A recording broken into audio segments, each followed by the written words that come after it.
Hello friends.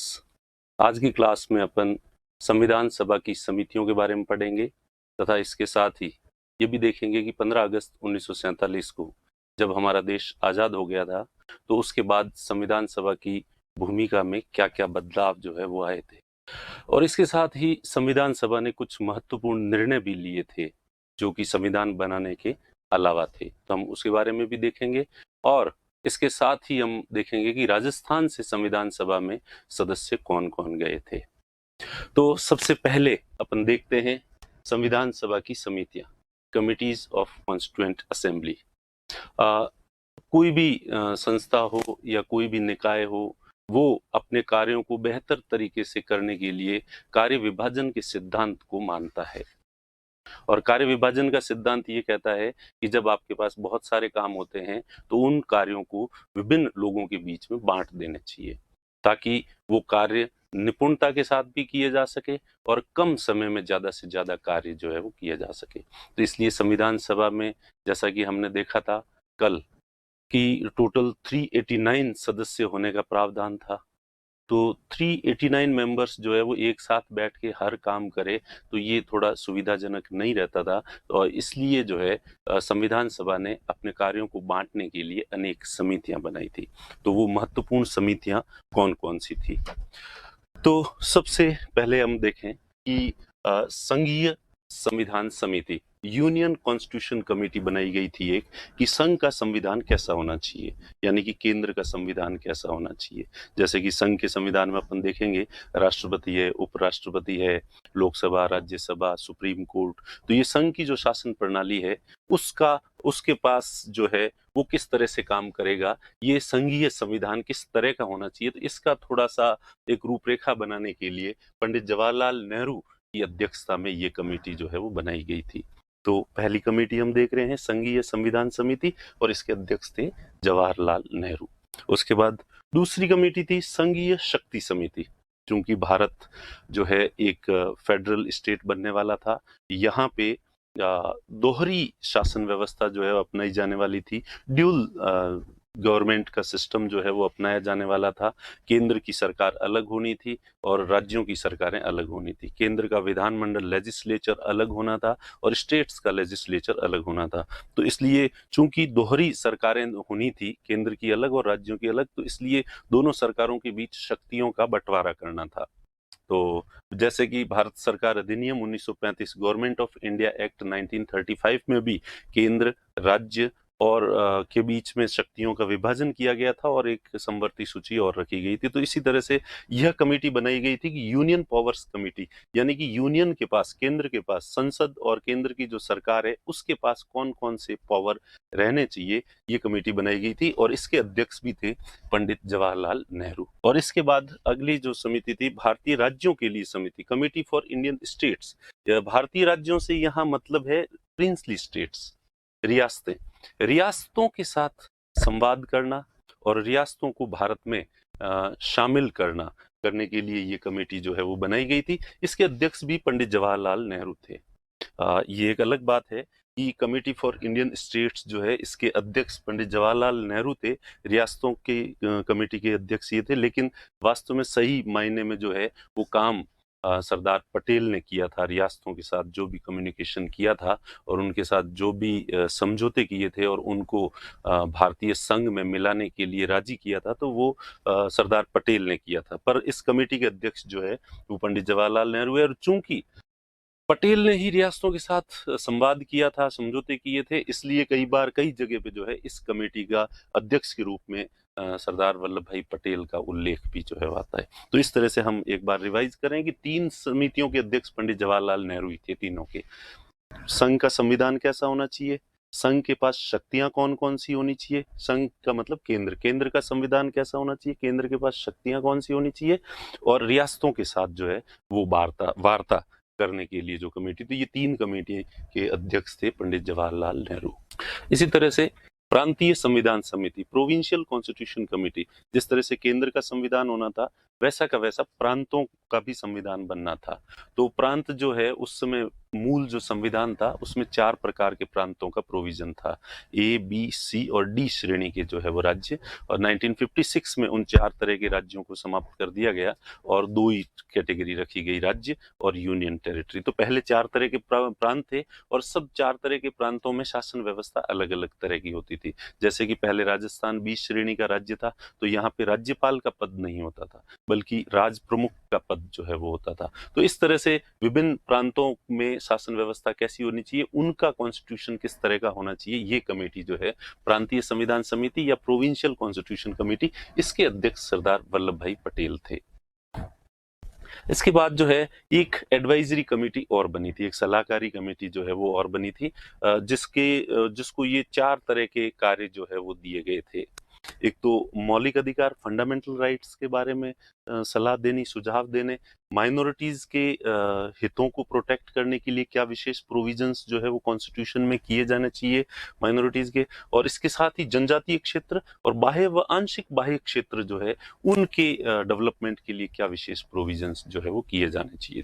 तो fundamental rights, minorities, tribal areas, excluded and partially excluded areas committee जो है वो बनाई गई थी। ये 4 तरह के कार्य, ये बहुत बड़ा नाम है समिति का, तो पर आपको याद जो है वो हो जाएगा, चारों चीजें देखोगे तो इसको आगे भी अपन देखेंगे कि चूंकि ये इतने ज्यादा काम दिए गए थे इसलिए इनकी 4 सब कमिटीज और बनाई गई थी। तो इस कमेटी के अध्यक्ष जो है सरदार वल्लभ भाई पटेल थे। अब जो है हम ये देखें कि आपको ये लग रहा होगा excluded areas and partially excluded areas क्या होता है। एक तो ट्राइबल एरियाज होता है। भारत सरकार अधिनियम 1935 में जिन्हें हम आजकल शेड्यूल्ड एरियाज, अनुसूचित जो एरियाज क्षेत्र कहते हैं, उनको ही पहले excluded and partially excluded areas जो है कहते थे, और नॉर्थ ईस्ट के राज्यों में ज्यादातर जो है ये क्षेत्र थे। और ऐसे एक्सक्लूडेड यानी बाह्य क्षेत्र, यानी कुछ समाज की मुख्य धारा से कटे हुए जो क्षेत्र होते हैं, वो क्षेत्र जो है, तो चूंकि वो समाज की मुख्य धारा से कटे हुए होते हैं तो सामान्यतः जो है वो थोड़े पिछड़ भी जाते हैं, तो वो थोड़े बैकवर्ड होते हैं, तो इसलिए उनके डेवलपमेंट के लिए विशेष प्रयास जो है वो करना पड़ता है। तो इसलिए ये एक कमेटी थी जिसके अध्यक्ष भी सरदार पटेल थे। तो सरदार पटेल 2 तरह की समितियों के अध्यक्ष थे, एक प्रोविंशियल कॉन्स्टिट्यूशन कमेटी और ये 4 चुनौतियों वाली एडवाइजरी कमेटी जो है इसके अध्यक्ष थे। इसके बाद हम अगला देखेंगे कि ये जो 4 काम है इसके लिए 4 वापस जो है वो सब कमेटी जो है वो बनाई गई थी। देखते हैं, देखें कौन कौन सी थी।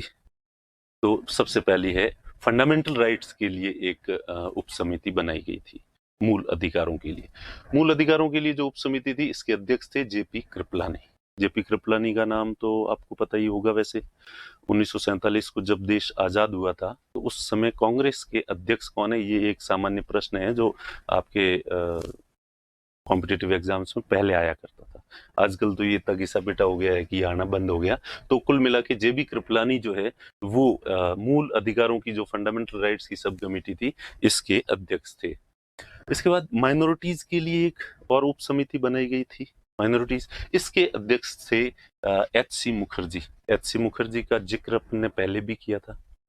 दूसरी जो बैठक हुई थी कॉन्स्टिट्यूएंट असेंबली की, उसमें स्थायी अध्यक्ष के रूप में डॉक्टर राजेंद्र प्रसाद को निर्वाचित किया गया था और उपाध्यक्ष के रूप में डेप्यूटी प्रेसिडेंट या deputy chairman of the constituent assembly H C. Mukherjee थे।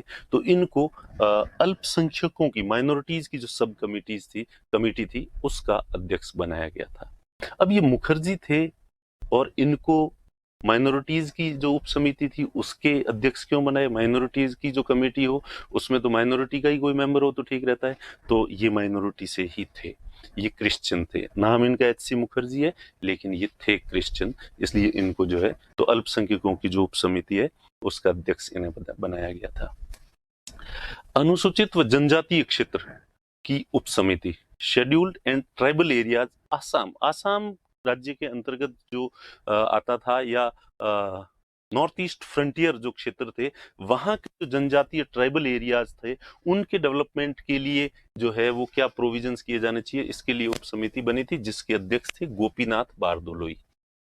इसके अध्यक्ष थे गोपीनाथ बारदोलोई। और आसाम के अलावा दूसरे जो बाह्य और आंशिक बाह्य क्षेत्र थे, excluded and partially excluded areas जो थे, उस सब कमेटी के अध्यक्ष थे ए.वी. ठक्कर।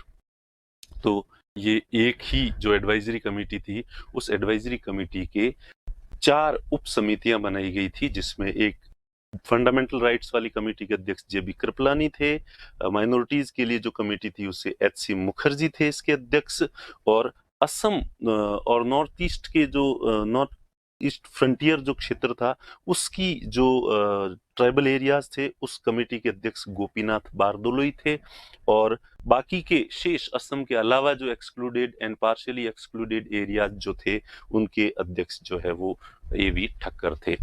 तो इस तरह से ये इसके अलावा भी संविधान की जो है कुछ समितियां बनाई गई थी। 2 महत्वपूर्ण कमेटियां वो थी, और इसके अलावा एक अपन देखेंगे ड्राफ्ट कमेटी जो बाद में देखेंगे। इसके अलावा भी सामान्य ये इतनी महत्वपूर्ण नहीं है, जैसे कि प्रक्रिया के नियम समिति, रूल्स ऑफ प्रोसीजर कमेटी कि संविधान सभा की प्रक्रिया कैसे होनी चाहिए, तो उसके डॉक्टर राजेंद्र प्रसाद चूंकि संविधान सभा के अध्यक्ष थे इसलिए अध्यक्ष को ही इसका अध्यक्ष बना दिया इस कमेटी का, भी आप ही तय करोगे इसकी प्रक्रिया के नियम जो है नियम क्या होने चाहिए।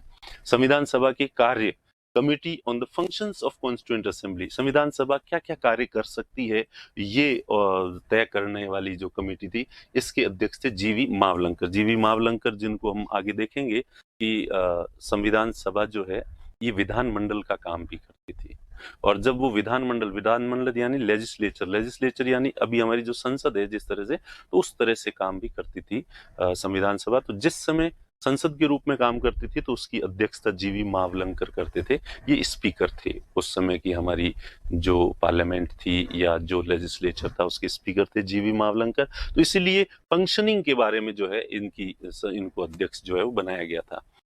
उसके बाद नेशनल फ्लैग के लिए एक एडहॉक कमेटी जो है वो बनाएगी, तदर्थ समिति, राष्ट्र ध्वज के लिए कि नेशनल फ्लैग कैसा होना चाहिए, इसके लिए तदर्थ एडहॉक यानी अस्थायी समिति।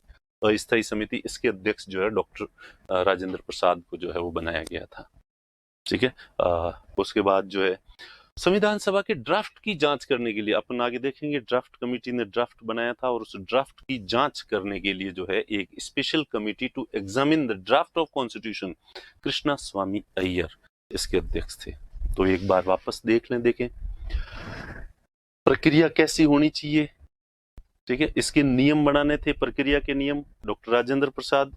एडॉक कमेटी नेशनल फ्लैग के लिए भी राजेंद्र प्रसाद थे, और फंक्शंस क्या क्या होंगे कॉन्स्टिट्यूएंट असेंबली के, जीवी मावलंकर। और जो ड्राफ्ट है उसकी जांच करना, ड्राफ्ट को एग्जामिन करने के लिए कमेटी बनी थी, उसके अध्यक्ष थे कृष्णा स्वामी अय्यर। तो आप मुझे पूरी उम्मीद है कि आप रजिस्टर और पेन लेकर बैठे होंगे, और जो भी है बीच बीच में आप पॉज कर रहे होंगे, और पॉज करके और आप साथ के साथ लिख रहे होंगे।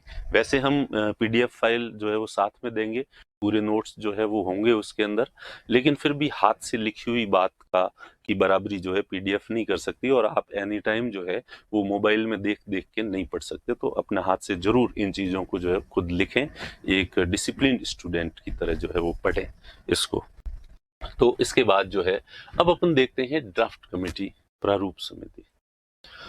संविधान सभा की सभी समितियों में सबसे महत्वपूर्ण समिति ये प्रारूप समिति थी, ड्राफ्ट कमेटी थी, और इसलिए हम इस समिति के सभी सदस्यों के नाम भी याद करेंगे। बाकी वाली समितियों में हमने देखा कि हम केवल उनका अध्यक्ष कौन था ये नाम याद किए थे, लेकिन इसमें हम केवल अध्यक्ष का नाम याद नहीं करेंगे, हम सारे सदस्यों का जो है वो याद करेंगे नाम। क्यों? पहले देख लेते हैं थे कौन कौन, उसके बाद में इनका महत्व बताऊंगा। सबसे पहला तो ड्राफ्ट कमेटी के जो चेयरमैन थे, अध्यक्ष थे, वो डॉक्टर बी.आर. अम्बेडकर जो है वो थे, और डॉक्टर बी.आर. अम्बेडकर को ही भारतीय संविधान का निर्माता कहा जाता है।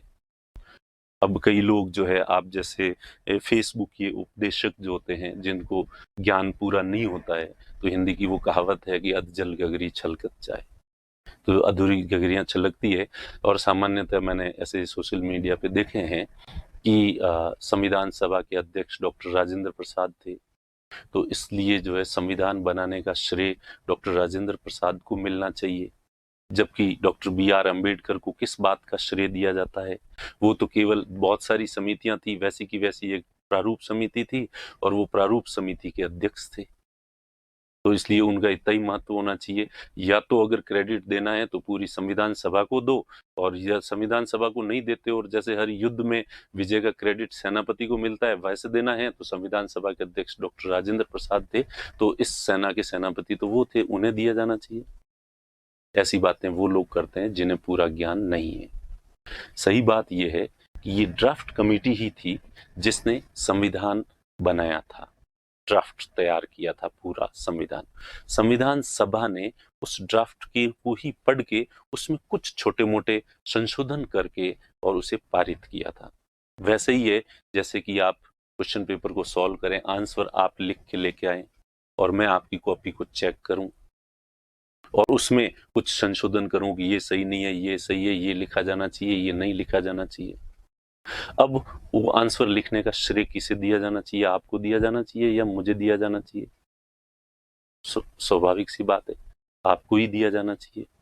तो संविधान के बारे में ही ऐसा ही है। ये ड्राफ्ट कमेटी थी, ड्राफ्ट कमेटी के सेनापति डॉक्टर बी.आर. अम्बेडकर थे और इन्होंने ही 60 देशों के संविधानों को पढ़ के और उनके कौन से प्रोविजंस बेहतर है जो भारत के लिए सही रहेंगे उनका चयन किया और उनसे संविधान का एक प्रारूप ड्राफ्ट तैयार किया और करके और संविधान सभा के सामने रखा और संविधान सभा ने उसमें कुछ संशोधन करके और उस ड्राफ्ट को पारित किया। तो इसलिए संविधान निर्माण का श्रेय प्रारूप समिति को दिया जाना बिल्कुल सही है। और आइंदा से आपके आसपास ऐसा कोई फेसबुक या उपदेशक अगर ज्यादा उपदेश दे तो उसे आप समझा देना, ठीक है। तो अब अपन देखें, इसके अध्यक्ष थे डॉक्टर बी.आर. अम्बेडकर। तो उसके बाद गोपाल स्वामी आयंगर, इसके अब इनके सारे सदस्यों के नाम याद करेंगे।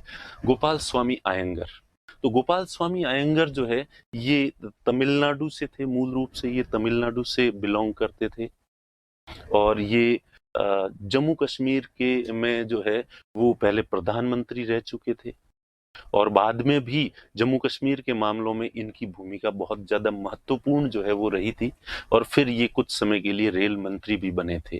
तो लाल बहादुर शास्त्री से पहले ये कुछ समय के लिए रेल मंत्री भी जो है वो रहे थे गोपाल स्वामी आयंगर। इससे पहले ये सिविल सर्वेंट थे। पहले ये क्या थे? पहले सिविल सर्वेंट थे, उसके बाद जम्मू कश्मीर के प्रधानमंत्री रहे थे और उसके बाद जो है कुछ समय के लिए रेल मंत्री भी रहे थे गोपाल स्वामी आयंगर। अगले थे कृष्णा स्वामी अय्यर, ये भी मद्रास प्रेसिडेंसी से ही थे लेकिन ये तेलुगु भाषी परिवार से आते थे। वर्तमान में इनका जो घर है वो आंध्र प्रदेश में जो है पड़ता है और ये मूल रूप से वकील थे और महाधिवक्ता थे। तो अगले प्रारूप समिति के सदस्य जो है ये थे। उसके बाद मोहम्मद सादुल्ला, मोहम्मद सादुल्ला ये असम के प्रधानमंत्री, उस समय पहले प्रांतों में जो है उसको प्रधानमंत्री कहा जाता था, तो ये असम के प्रधानमंत्री निर्वाचित हुए थे। तो ये असम के क्षेत्र से, नॉर्थ ईस्ट से जो है वो वहां से आते थे मोहम्मद सादुल्ला। उसके बाद के.एम. मुंशी साहब है, इनका नाम तो आपने सुन ही रखा होगा, जय सोमनाथ इनकी बुक का नाम है। ये गुजरात से थे मूल रूप से, ठीक है। ये लेखक भी थे और लेखक के रूप में इनका पेन नेम जो है वो घनश्याम व्यास था। घनश्याम व्यास नाम से इन्होंने बहुत सारी पुस्तकें जो है वो लिखी है और ये पहले ये कांग्रेस के सदस्य थे। बाद में कालांतर में हालांकि इन्होंने कांग्रेस छोड़ के स्वतंत्र पार्टी सी राजगोपालाचारी की जो थी उसको ज्वाइन कर लिया था और फाइनली लास्ट में तो जनसंघ में ही ये आ गए थे। तो ये भी इसके जो है वो सदस्य थे। इसके बाद देखें तो एन माधव राव, एन माधव राव जो है ये पहले सदस्य नहीं थे, पहले सदस्य थे बी.एल. मित्र। बी.एल. मित्र ये बंगाल के थे, बी.एल. मित्र, और ये भी महाधिवक्ता थे बी.एल. मित्र, वकील थे बी.एल. मित्र, और लेकिन इनका स्वास्थ्य बिगड़ने की वजह से इन्होंने त्याग पत्र दे दिया था और इन त्याग पत्र देने के कारण जो है इनके स्थान पर एन माधव राव को जो है वो सदस्य बनाया गया था। एन माधव राव कौन थे? एन माधव राव जो ये कन्नड़ सोसाइटी से आते थे, कन्नड़, और ये मैसूर के प्रधानमंत्री रहे थे। पहले ये भी सिविल सर्विसेज में थे और सिविल सर्विसेज के बाद इन्होंने वहां से छोड़ के और मैसूर राज्य के ये प्रधानमंत्री बने थे और कानूनी मामलों के ये भी थोड़े विशेषज्ञ थे और तो इस वजह से इनको भी जो है वो प्रारूप समिति में बी.एल. मित्र के स्थान पर एन माधव राव को रखा गया था। उसके बाद टी.टी. कृष्णमाचारी, टी.टी. कृष्णमाचारी भी पहले सदस्य नहीं थे, पहले सदस्य थे डी.पी. खेतान। ये डीपी खेतान, खेतान तो आपने खेतान कूलर, खेतान पंखे सुना ही होगा। खेतान एंड सन्स कंपनी है, ये राजस्थान के थे, मारवाड़ी थे, और संविधान सभा में ये मारवाड़ियों का नेतृत्व करते थे। मारवाड़ी यानी बिजनेसमैन को उस समय मारवाड़ी कहा जाता था। तो ये मारवाड़ियों का नेतृत्व करते थे इस संविधान सभा में। तो इनकी जो है वो मृत्यु हो गई थी बीच में ही, तो इसलिए इनके स्थान पर टीटी कृष्णमाचारी को जो है वो बनाया गया था। टीटी कृष्णमाचारी ये तमिलनाडु के थे, ठीक है। और टीटी कृष्णमाचारी बाद में जो है ये मंत्री भी बने, 2 बार वित्त मंत्री रहे हैं, 56 से 58 के बीच में, और 64 से लेके 66 के बीच में फाइनेंस मिनिस्टर जो है पंडित जवाहरलाल नेहरू की सरकार में ये रह चुके थे टीटी कृष्णमाचारी, तो ये बने थे। तो इस तरह से अपन देखते हैं कि अपने पास हो जाते हैं कि ये जो है संविधान सभा के सदस्य doctor B R. Ambedkar, Gopal Swami Ayyangar, Krishna Swami Ayyar, Mohammad Saadulla, K M. Munshi, N. Madhavrao, T T. Krishnamachari. तो ये 7 सदस्य थे, और 7 सदस्यों का नाम आपको पता होना चाहिए, क्योंकि इन्होंने ही हमारा संविधान बनाया है। इनके प्रति इतनी श्रद्धा या इतनी आस्था तो आप रख ही सकते हो कि ज़्यादा इनके बारे में नहीं जानो तो कम से कम इनके नाम तो आपको पता हो कि आज हमारा देश जिस संविधान से चल रहा है, उस संविधान को वास्तव में किन लोगों ने बनाया था। और इन्होंने 60 देशों के संविधानों का अध्ययन किया था। अब आपसे तो एक संविधान का अध्ययन भी नहीं हो रहा है, उसमें भी आपको इतना जोर आ रहा है, तो आप सोचो, और आपकी तो उम्र भी पढ़ने की है, जिस समय आपका काम ही पढ़ाई करना है, फिर भी आपसे नहीं पढ़ा जा रहा है। इनकी तो उम्र भी कितनी रही होगी, और इस उम्र में भी इन्होंने कितनी पढ़ाई की होगी, और इतने सारे संविधान पढ़ने और उनमें से कौन से बेहतर प्रोविजंस हैं उनको सेलेक्ट करना, इन्होंने कितनी मेहनत की होगी संविधान बनाने के लिए। तो उसको थोड़ा सा याद करके आप जो है वो प्लीज इनके नाम याद कर लें। एक कॉमन चीज आपने इसमें देखी होगी, ये कॉमन चीज है कि ये बी.आर. अम्बेडकर ये तो चेयरमैन थे, बाकी सबके नाम में कृष्ण का नाम आ रहा है कहीं ना कहीं, ठीक है। तो जैसे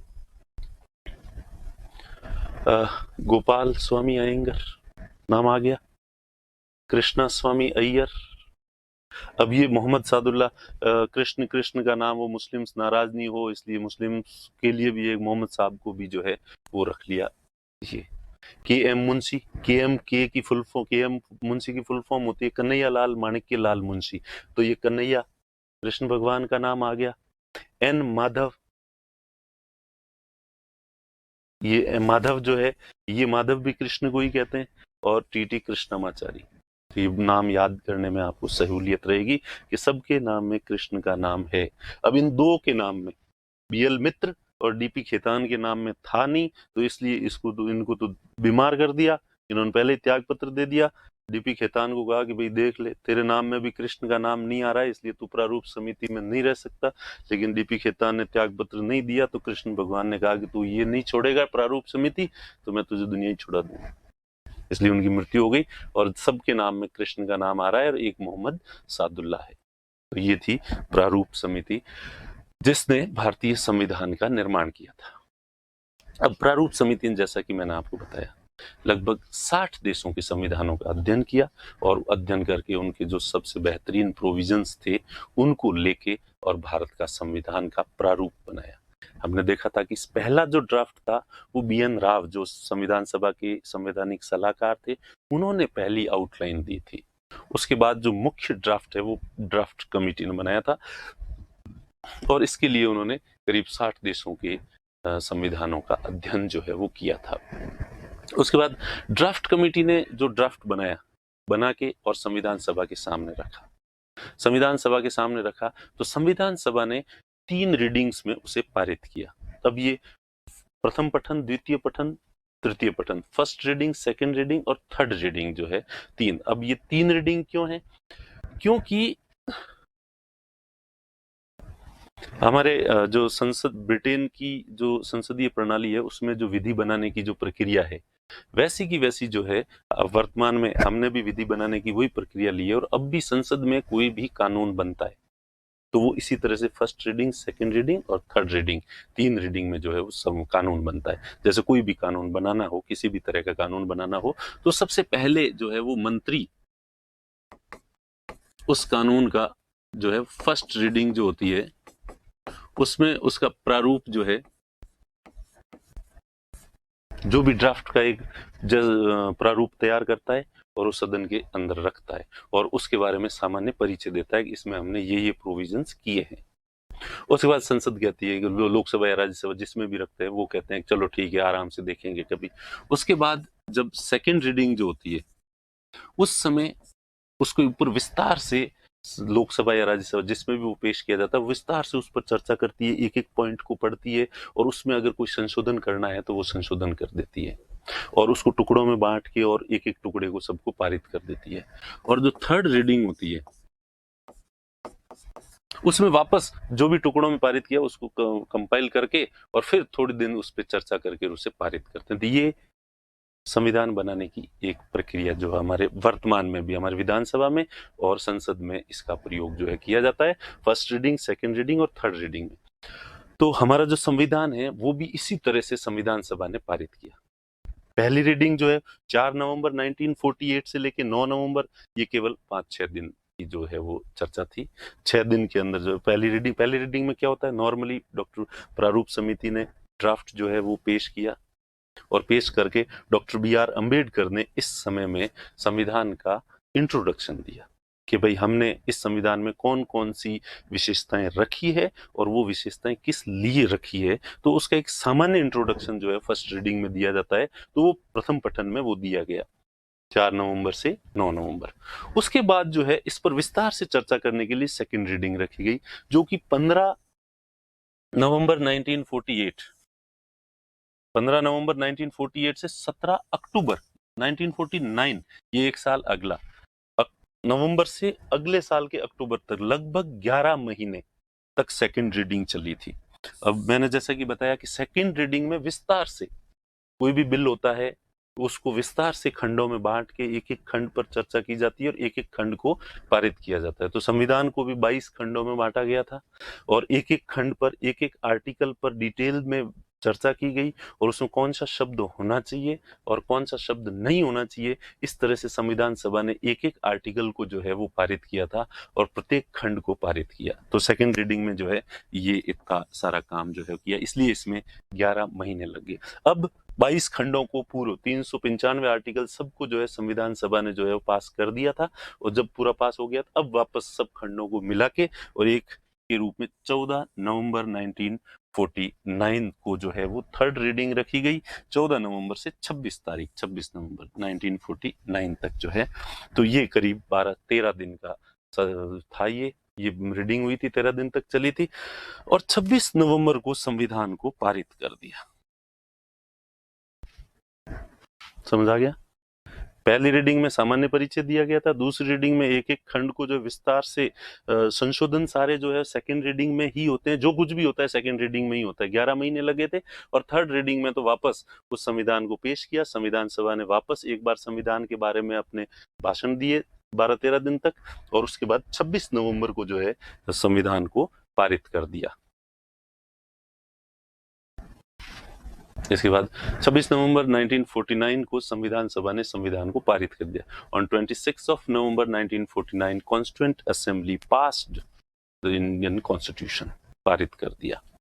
इसलिए जो है अब एक चीज ये है कि इसी दिन 284 सदस्यों ने इस पर साइन किए थे।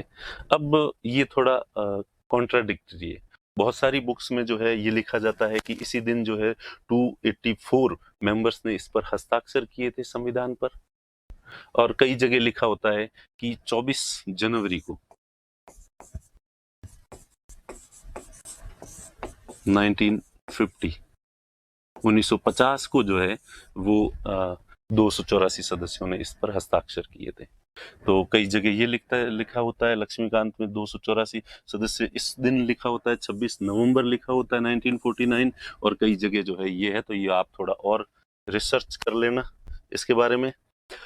अब प्रश्न आता है इसी दिन संविधान को आप संविधान की जो प्रियम्बल है, प्रस्तावना है, तो उसमें यही तारीख देखोगे कि 26 नवंबर 1949 को एतद द्वारा इस संविधान को अंगीकृत, अधिनियमित व आत्मार्पित किया जाता है। ठीक है, इस on this day 26 of November 49 This constitution is adopt, enact and give to ourselves. Adopt करना, उसको एनेक्ट करना और आत्मा को अर्पित करना, गिव टू अवर सेल्व्स, जो है ये तीन शब्द जो है इंग्लिश में है।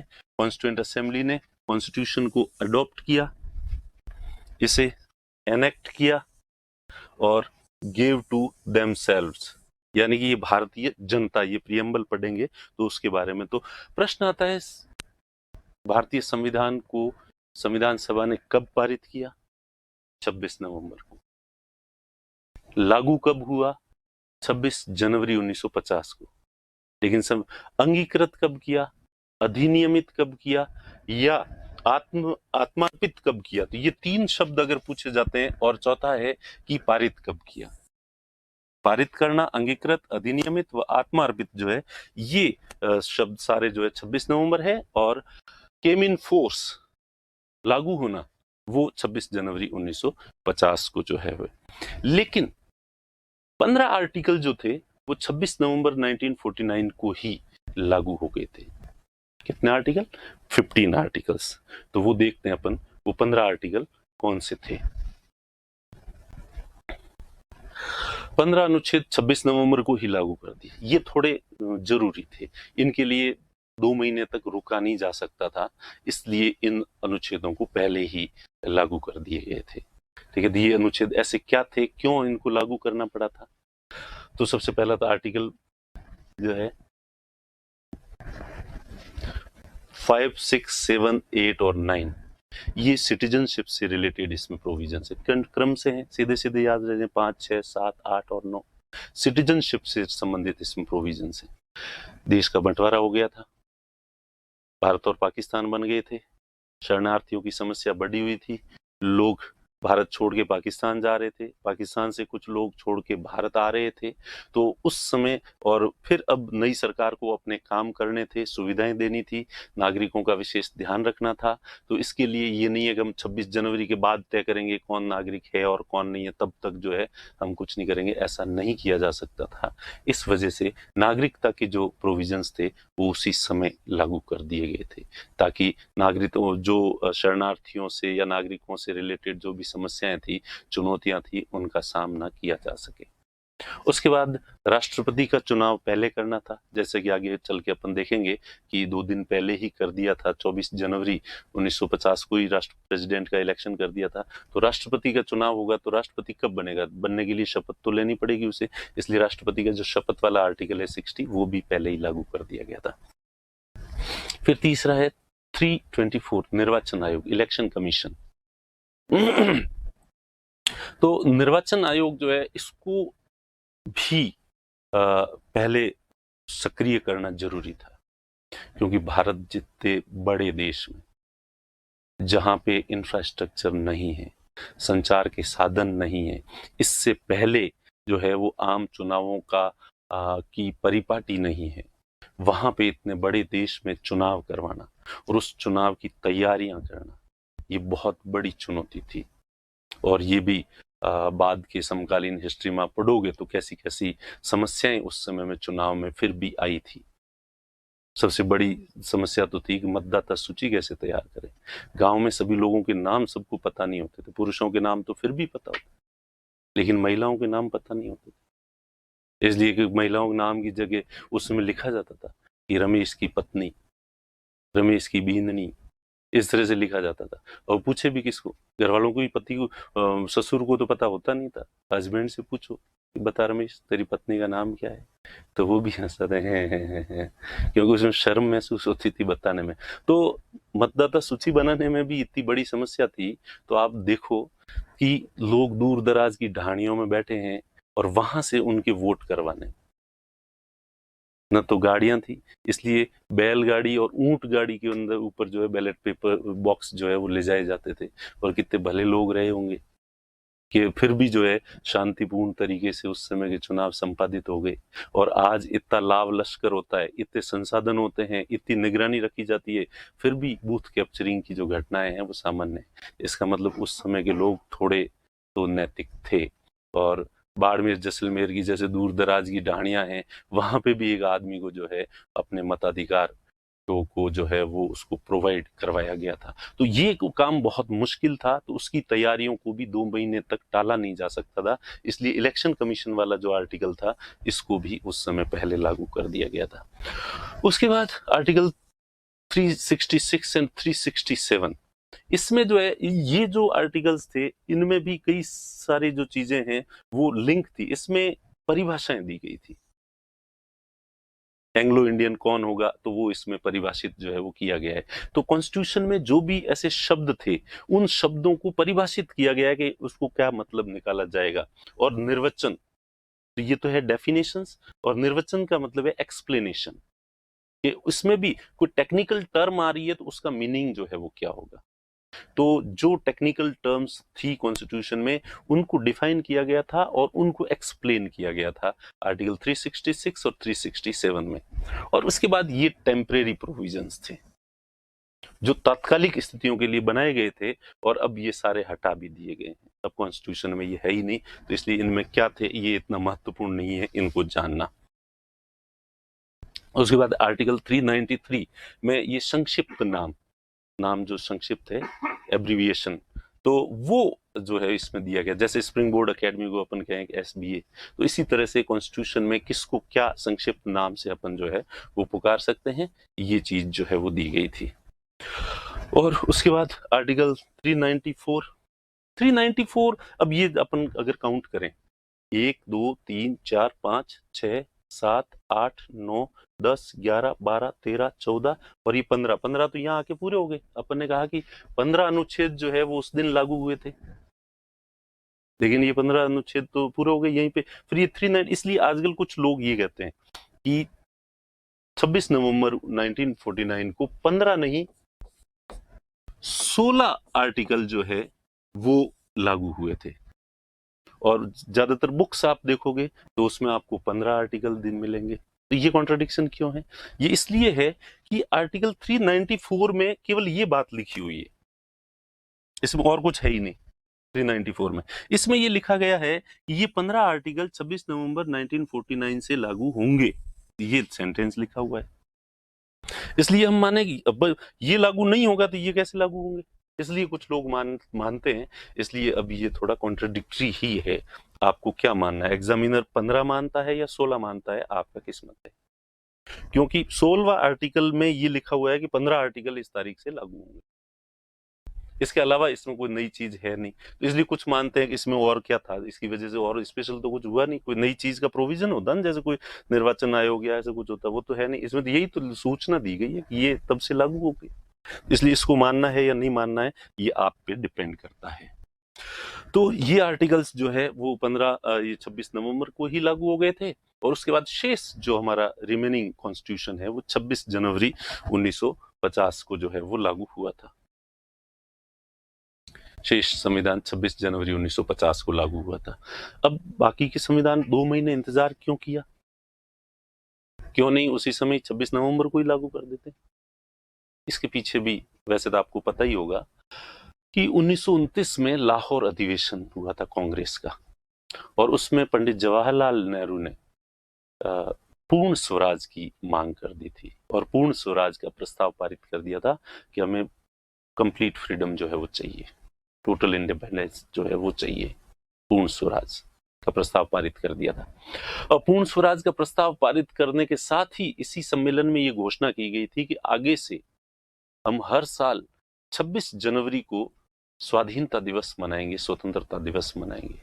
तो इसलिए पहली बार 26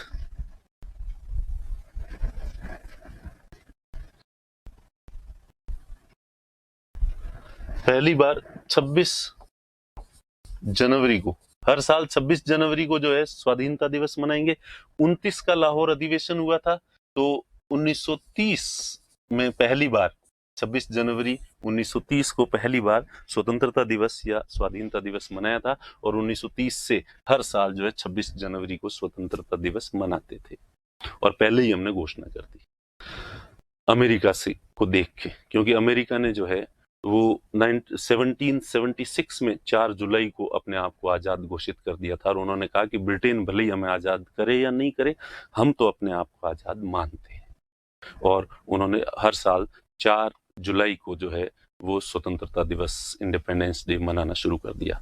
हालांकि ऑफिशियली ब्रिटेन ने इसको 1783 में 7 साल बाद मान्यता दी थी, लेकिन अमेरिका वालों ने कहा कि तुम बलि अब दो, हमें कोई फर्क नहीं पड़ता, हम तो मानेंगे कि हम 1776 में 1776 में ही हम तो आज़ाद हो गए थे और 4 जुलाई ही हमारा इंडिपेंडेंस डे रहेगा। तो अमेरिका की तर्ज पर हमने ही अपने आप को वैसे घोषित कर दिया कि हम भी स्वाधीनता दिवस मनाएंगे। लेकिन जो ही अंग्रेजों ने कहा कि 15 अगस्त को आपको जो है वो 15 अगस्त 1947 को आपको आज़ाद कर दिया जाएगा, तो हमने लपक के 15 अगस्त को ले लिया और 15 अगस्त को स्वतंत्रता दिवस मनाने लग गए। जब 15 अगस्त को मनाने लग गए तो 26 जनवरी जो है वो टुकुर टुकुर देखने लगी कि बेईमान, पहले तो तुमने मुझसे वादा किया था और अब जो ही तुम्हें दूसरा बेटर ऑप्शन मिला तुमने उसको चूज कर लिया। तो हमारे नेताओं ने कहा कि पगली चिंता मत कर, तेरा भी कुछ करेंगे। तो इसलिए उसको जो है अब कि भाई इसको भी कोई न कोई सम्मान तो दो थोड़ा बहुत, तो 26 जनवरी को ही, तो इसको इंडिपेंडेंस डे के रूप में नहीं तो कम से कम रिपब्लिक डे के रूप में जो है इसको सेलिब्रेट किया जाए जो है। तो इसलिए इसको गणतंत्र दिवस का दर्जा देने के लिए, संविधान को लागू करने के लिए 2 महीने तक जो है वो रोका गया। तो ये था, हमने देखा कि ये संविधान सभा की समितियां और समितियों में प्रारूप समिति और प्रारूप समिति ने किस तरह से काम किया और किस तरह से भारत का संविधान जो है वो बना था। अब जो है अगला जो हमारा टॉपिक, इसी में हम देखेंगे कि 15 अगस्त 1947 को संविधान सभा की भूमिका में कुछ बदलाव आए थे। वो बदलाव क्यों आए थे? क्योंकि संविधान सभा का निर्वाचन, जैसे कि अपन ने पहले पढ़ लिया है, तो संविधान सभा का निर्वाचन कैबिनेट मिशन की रिकमेंडेशंस के आधार पर हुआ था। कैबिनेट मिशन की रिकमेंडेशन से कि किस तरह से संविधान सभा का चुनाव होगा, प्लस साथ में ये भी था, कैबिनेट मिशन ने एक गाइडलाइन भी दी थी कि संविधान सभा इन बातों को ध्यान में रखते हुए संविधान बनाएगी। तो पहले संविधान सभा कैबिनेट मिशन की रिकमेंडेशन से बंधी हुई थी और भारत में ब्रिटिश शासन था, इसलिए हमारी संविधान सभा पूरी तरह से संप्रभु नहीं थी। लेकिन 15 अगस्त 1947 को हमारा देश आजाद हो गया। आजाद होते ही संविधान सभा की भूमिका में कई बदलाव आ गए। 3 बड़े बदलाव जो है वो थे। पहला बदलाव था कि संविधान सभा एक संप्रभु संस्था बन गई। पहले ये सॉवरन बॉडी नहीं थी। कैबिनेट मिशन की रिकमेंडेशन से इसका इलेक्शन हुआ था और कैबिनेट मिशन की जो गाइडलाइन थी उस गाइडलाइन के दायरे में रहते हुए ही इसे संविधान बनाना था। लेकिन 15 अगस्त 1947 को संविधान सभा संप्रभु हो गई। अब कैबिनेट मिशन की गाइडलाइन और कैबिनेट मिशन का कोई भी निर्देश मानने के लिए ये बाध्य नहीं थी और अब ये अपनी मर्जी से जैसा चाहे वैसा संविधान बना सकती थी।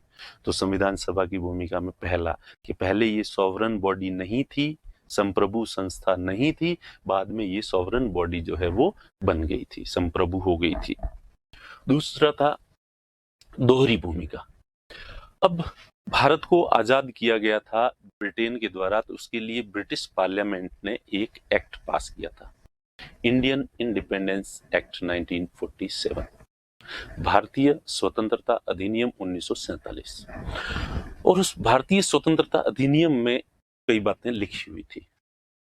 तो उसमें ही ये भी लिखा हुआ था कि 15 अगस्त 1947 को देश आजाद हो जाएगा, अंग्रेजों का शासन वहां से समाप्त हो जाएगा और फिर आगे जो है वो जब तक भारत का संविधान नहीं बनता है और संविधान बन के चुनाव होके जब तक संसद का गठन नहीं होता है तब तक संविधान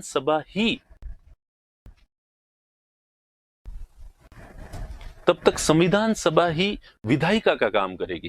तो संविधान सभा के पास 2 काम थे। एक काम तो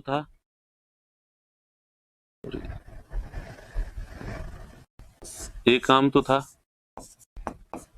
संविधान निर्माण करना, संविधान बनाना, जो कि मुख्य काम है जिसके लिए इसको बनाया गया था, जो जिसके लिए संविधान सभा थी, संविधान बनाती थी। और दूसरा काम था विधायिका के रूप में काम करना। अब दोहरी भूमिका, पहले एक ही थी, 15 अगस्त से पहले एक ही काम था इसका, संविधान बनाने का काम। अब इसको दो काम करने पड़ेंगे, संविधान भी बनाएगी और विधायिका लेजिस्लेचर का काम भी जो है वो करेगी। यानी कि वर्तमान में जो काम संसद कर रही है और राज्यों में जो विधानसभाएं कर रही है, वो काम संविधान सभा करेगी। देश के लिए कोई कानून बनाना है तो उसके लिए कानून बनाने का काम भी ये करेगी। तो अब ये दोहरी भूमिका में जब वो संविधान निर्माण के लिए बैठती थी, उसकी बैठक होती थी, संविधान की समीक्षा करने के लिए बैठक होती थी, तब इसकी अध्यक्षता जो है डॉक्टर राजेंद्र प्रसाद करते थे।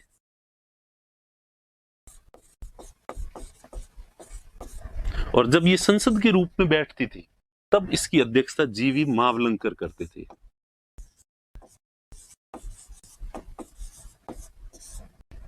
ठीक है, जब संविधान निर्माण, जैसे कि हमने देखा, संविधान सभा का जो है वो संविधान सभा के अध्यक्ष जो है वो डॉक्टर राजेंद्र प्रसाद थे, और जब वो विधायिका के रूप में बैठती थी तो इसके अध्यक्ष जो है वो जीवी मावलंकर होते थे। उसके बाद तीसरा, इसके सदस्यों की संख्या। तो पहले देखा, कैबिनेट मिशन ने जो है वो कहा था, कैबिनेट मिशन ने कहा था कि संविधान सभा में 389 मेंबर्स जो है वो होंगे। फिर उसके बाद हमने देखा था कि संविधान सभा की जो पहली बैठक हुई थी उसमें 207 सदस्य आए थे, क्योंकि मुस्लिम लीग चली गई थी और वो उसने भाग लिया नहीं था, और रियासतों ने अभी तक जो है अपने सदस्य मनोनीत किए नहीं थे, तो उस समय लगभग 207 थे। लेकिन अब जो है 389 से सदस्य, अब चूंकि देश का विभाजन हो गया था 15 अगस्त 1947 को, तो संविधान सभा दो भागों में बंट गई थी। जो जो क्षेत्र भारत में रह गए थे और यहाँ से जो प्रतिनिधि निर्वाचित हुए थे वो भारत की संविधान सभा के सदस्य रह गए। जो रियासतें भारत में थी उनके जो सदस्य थे वो भारत में रह गए थे, और जो है पाकिस्तान बन गया था तो उन क्षेत्रों से जो सदस्य निर्वाचित हुए थे वो पाकिस्तान की संविधान सभा के सदस्य बन गए। तो 389 से कम होके 299 सदस्य जो है वो रह गए थे संविधान सभा में। तो तीन काम हुए। पहला, 15 अगस्त 1947 संविधान सभा संप्रभु संस्था बन गई, सॉवरन बॉडी हो गई, पूरी तरह से आजाद हो गई थी। दूसरा, अब इसकी दोहरी भूमिका थी, संविधान बनाने के साथ साथ इसे विधायिका का काम, लेजिस्लेचर का काम भी करना पड़ता था। और तीसरी, इसकी सदस्य संख्या जो है वो कम होके 299 जो है रह गई थी।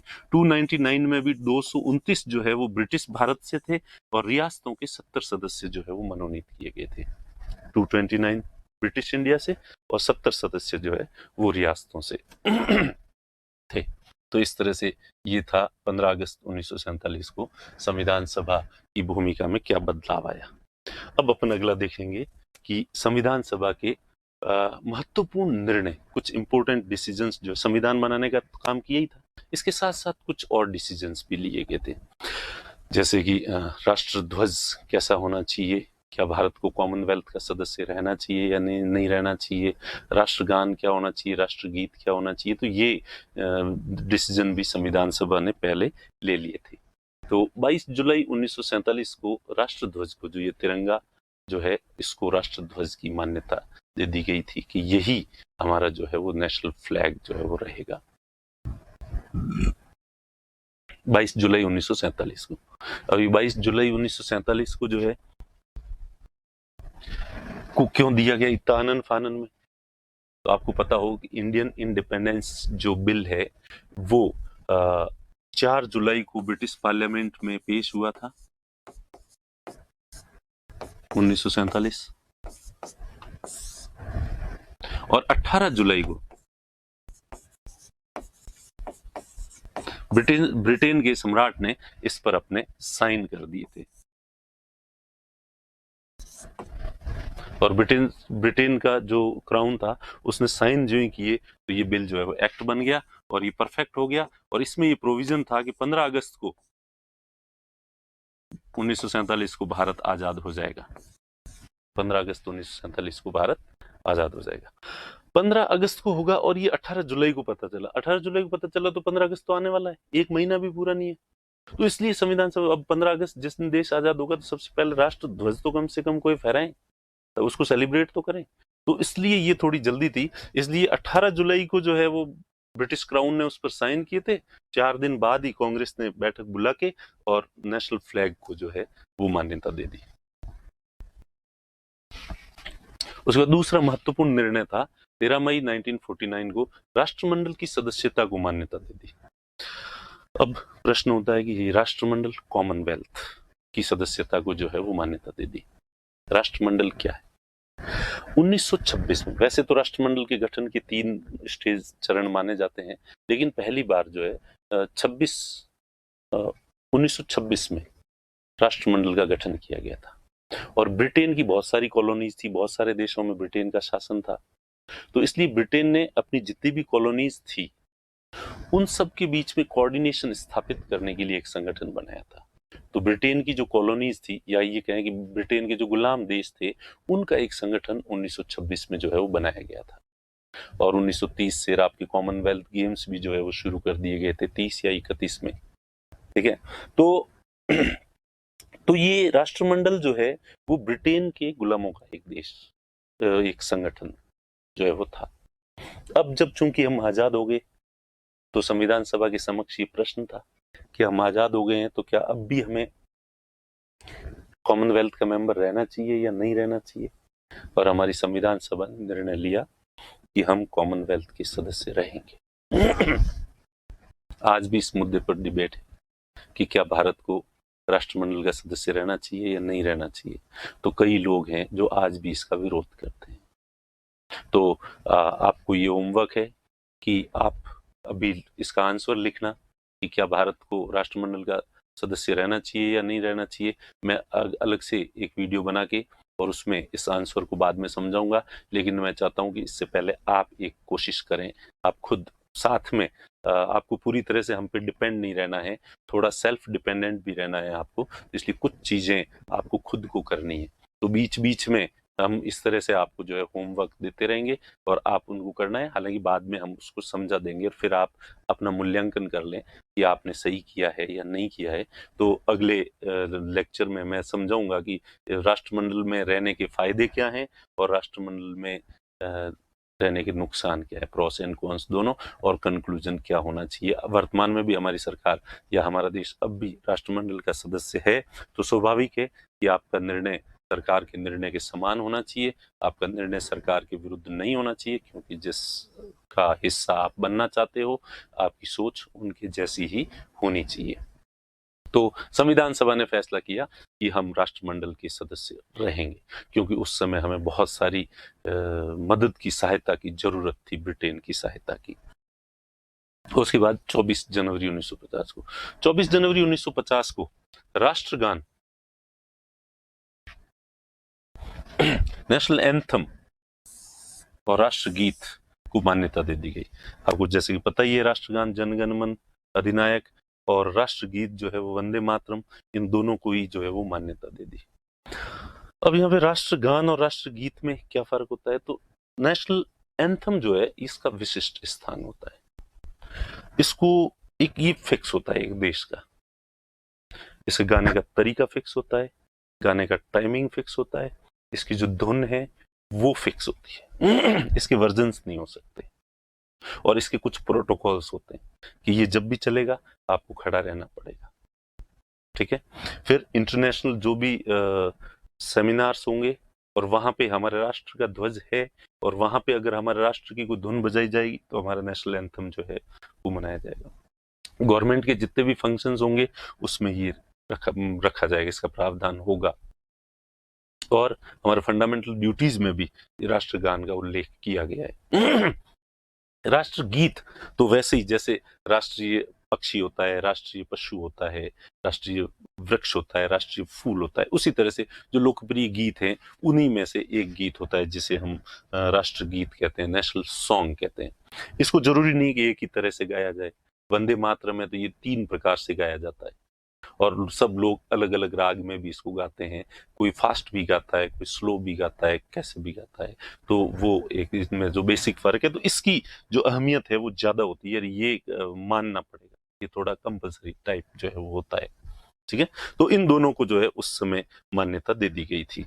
और बाकी कई चीजों को यूं तो बहुत सारे होते हैं, राष्ट्रीय पक्षी, राष्ट्रीय पशु, राष्ट्रीय वृक्ष, राष्ट्रीय पुष्प, तो वो एकदम से संविधान सभा ये धीरे धीरे बाद में हमने बाकी वाले डिक्लेयर किए। और उसके बाद ही डॉक्टर राजेंद्र प्रसाद को भारत का पहला 24 जनवरी 1950 को राष्ट्रपति के चुनाव हुए और डॉक्टर राजेंद्र प्रसाद जो अब तक संविधान सभा के अध्यक्ष थे, उन्हें स्वतंत्र भारत का पहला राष्ट्रपति जो है वो निर्वाचित कर दिया गया। ये आपको पता ही है, पहले से ही पता है ये आपको। तो अब जो आते हैं, और इसके बाद जो है 24 जनवरी को संविधान सभा की आखिरी बैठक की थी। वैसे तो संविधान सभा ने 26 नवंबर 1949 को ही संविधान को तो पारित कर दिया था। 26 जनवरी को संविधान लागू होना था, तो लागू होना था इसलिए जो है 2 दिन पहले एक बार संविधान सभा मिली और मिलके ये कुछ आखिरी डिसीजंस लिए, राष्ट्रगान, राष्ट्रगीत और पहले राष्ट्रपति का निर्वाचन करना, ये किए। और ज्यादातर बुक्स में ये भी है कि इसी दिन फिर सबने संविधान पर एक बार हस्ताक्षर किए।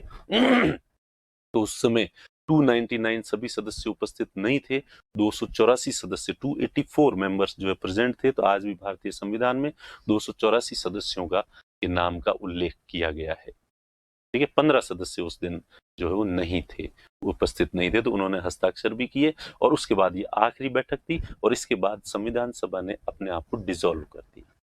कॉन्स्टिट्यूएंट असेंबली डिसॉल्व इटसेल्फ, कि अब हम संविधान सभा के रूप में नहीं है और ये हमारी आखिरी बैठक थी, इसके बाद संविधान सभा की बैठक नहीं होगी। इन्होंने खुद को संविधान सभा के रूप में तो डिसॉल्व कर दिया, लेकिन अब भी ये जो है विधायिका के रूप में काम करते रहे, क्योंकि अभी तो संविधान लागू होना था, 26 जनवरी को लागू होगा। उसके बाद में चुनाव करवाए जाएंगे, चुनाव करके लोकसभा और राज्यसभा का गठन किया जाएगा और उसके बाद संसद अस्तित्व में आएगी। तब तक विधि निर्माण के लिए कोई न कोई व्यवस्था तो होनी चाहिए। तो इसलिए बाद में भी संविधान सभा जो है वो लेजिस्लेचर के रूप में, यानी पार्लियामेंट के रूप में कंटिन्यू रही। 1952 तक, 1952 तक संविधान सभा ने जो है वो संसद के रूप में, विधायिका के रूप में कार्य किया। तो इस तरह से ये थे संविधान सभा के महत्वपूर्ण निर्णय और संविधान सभा ने अपने आप को विसर्जित कर दिया। अब अपन देखेंगे कि राजस्थान से संविधान सभा में सदस्य कौन कौन थे। तो जैसा कि हालांकि ये आपके अपने आरएस के पॉइंट ऑफ व्यू से ये महत्वपूर्ण हो जाता है, इसलिए ये आपको जो है पता होना चाहिए कि जयपुर से 3 सदस्य भेजे गए थे। वीटी कृष्णामाचारी, आपको पता है ये जयपुर के प्रधानमंत्री भी थे और इसलिए ये जयपुर की तरफ से मनोनीत जो है वो किए गए थे। हीरालाल शास्त्री और सरदार सिंह, ये खेतड़ी के थे सरदार सिंह, ये भी जयपुर में ही आते हैं। ठीक है, तो ये 3 जो है वो जयपुर के सदस्य जो है थे। उदयपुर से जो है विजय राघवाचारी और बलवंत सिंह मेहता। तो पहले विजय राघवाचारी को जो है वो सदस्य मनोनीत किया गया था, बाद में विजय राघवाचारी के स्थान पर जो है वो बलवंत सिंह मेहता को सदस्य बनाया गया था। तो विजय राघवाचारी के स्थान पर कालांतर में बलवंत सिंह मेहता चले गए थे उदयपुर की तरफ से। तो उदयपुर से जैसे कि 2 सदस्य थे, तो एक माणिक्यलाल वर्मा जो कि अभी दिख नहीं रहा है, ये माणिक्यलाल वर्मा और बलवंत सिंह मेहता, ये 2 सदस्य रहे थे। ठीक है, उसके बाद जो है भरतपुर से राय बहादुर थे। सीएस वेंकटाचारी, जोधपुर से जो है वो 2 सदस्य थे, एक सीएस वेंकटाचारी और जयप्रकाश नारायण। तो जयपुर से 3, उदयपुर से 2 और जोधपुर से 2, भरतपुर से 1, कोटा से 1, अलवर से 1 और ठीक है, शाहपुरा से 1। तो ये थे जयनारायण व्यास, जोधपुर से थे। मुकुट बिहारी लाल जो है भार्गव, ये अजमेर मेरवाड़ा जो उच्चायुक्त प्रांत था वहां से थे। और केएम पणिकर, बीकानेर से पहले केएम पणिकर को भेजा गया था और बाद में जो है केएम पणिकर के स्थान पर जो है जसवंत सिंह संविधान सभा के सदस्य जो बने थे। गोकुलाल असावा शाहपुरा से, दलेल सिंह कोटा से और रामचंद्र उपाध्याय अलवर से।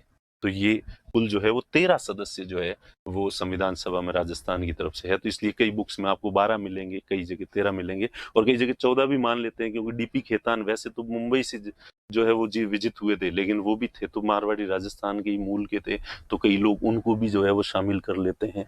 तो ये थे संविधान सभा के सदस्य। तो इस प्रकार जो है, तो अब मुझे लगता है कि आज के लिए इतना काफी है। और अगले तो एक बात तो आपको ध्यान रखनी है कि राष्ट्रमंडल के का सदस्य भारत जो बना है, इसे रहना चाहिए या नहीं रहना चाहिए, ये आपको होमवर्क दिया है और आपको ईमानदारी से मेहनत करके और इसका आंसर लिखना है। और अगले लेक्चर में मैं 1-2 लेक्चर के बाद या कभी भी एक छोटा-सा वीडियो डाल के और उसको एक्सप्लेन करूँगा राष्ट्रमंडल की सदस्यता को। और इसके नेक्स्ट लेक्चर में अपन जो है ये संविधान सभा अपन ने लगभग पढ़ ली है। संविधान सभा का निर्वाचन कैसे हुआ था, उसने काम कैसे किया था, कमेटियाँ कैसे बनाई थी और किस दिन इसने अपना काम जो है वो पूरा किया था, संविधान का निर्माण हो चुका है। तो अब नेक्स्ट चैप्टर में अपन जो है वो देखेंगे कि संविधान सभा की इतना उन्होंने मेहनत से काम किया, फिर भी कुछ लोग कुछ आलोचनाएं करते हैं, तो वो आलोचनाएं कितनी उचित है, इसका मूल्यांकन जो है वो अपन अगले चैप्टर में करेंगे। आज के लिए इतना ही। Thank you.